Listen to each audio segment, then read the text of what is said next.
we count down the 5 greatest battlecruisers on today's episode of Star Wars Legends Top 5.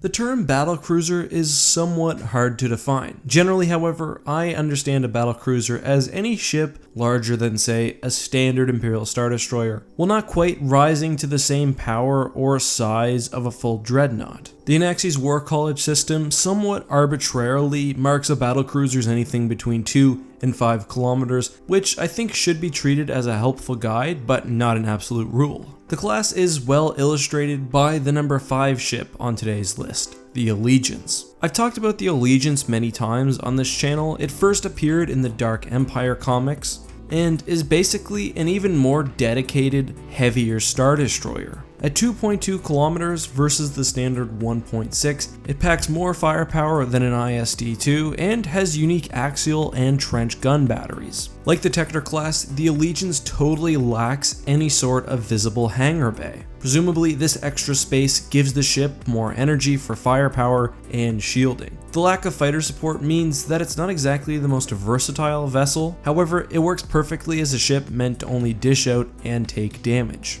At number 4, we have the Praetor Mark II, one of the largest battlecruisers ever in existence.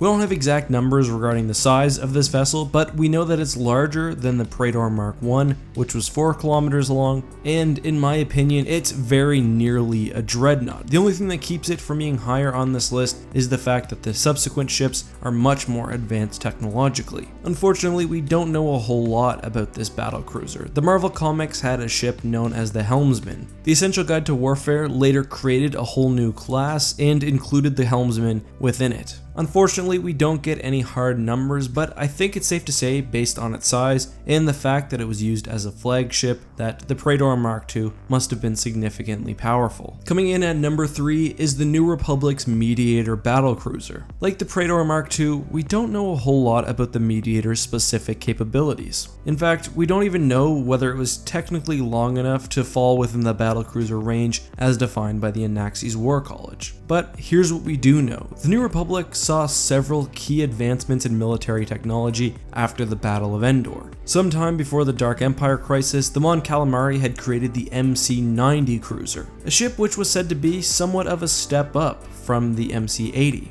Then, in 15 to 16 ABY, the New Republic further advanced their technology with the New Class project, unveiling new advanced ships with a focus on self-sufficient carriers. By 25 ABY, the New Republic entered a third era of military starships. As the Essential Guide to Warfare explains, this era was dominated by a focus on powerful ships which could take on a Star Destroyer directly.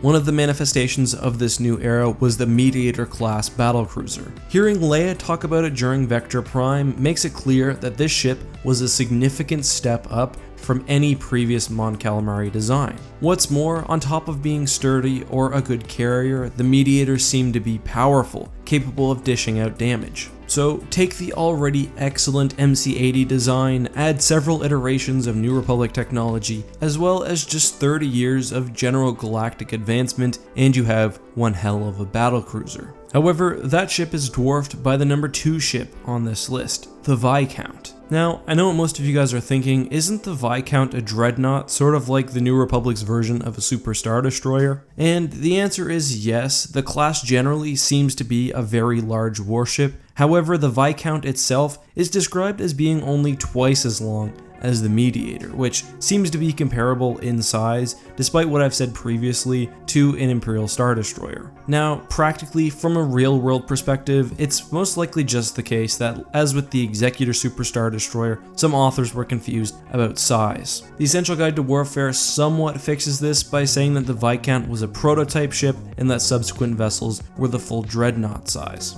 Regardless, everything good that I just said about the Mediator can be applied to the Viscount and increased. Finally, we have what I believe to be the mother of all battlecruisers, the IMPERIOUS class Star Destroyer. So, the IMPERIOUS was closely related to the Pelion class Star Destroyer. The Starships of the Galaxy Guide explains that the Pelion class combined the best aspects of the Imperial II Star Destroyer and the Executor Dreadnought to produce a starship of unparalleled engineering and firepower. The Imperious was a further iteration on that design, making an even better and stronger vessel. I mean, there's not much to say here. Ships in the Legacy era were much smaller than in preceding years. Factions took the Thrawn approach, preferring many smaller ships to large, unwieldy dreadnoughts. Still, the Imperious was probably as close as any of them came. I'm very close to actually considering this a Super Star Destroyer just because of how powerful it seems to be, but there's no indication that it has the requisite size or power differential when compared to other ships. The fact that it comes close though is why it takes the #1 spot. That however is just my opinion. What's your favorite Star Wars battlecruiser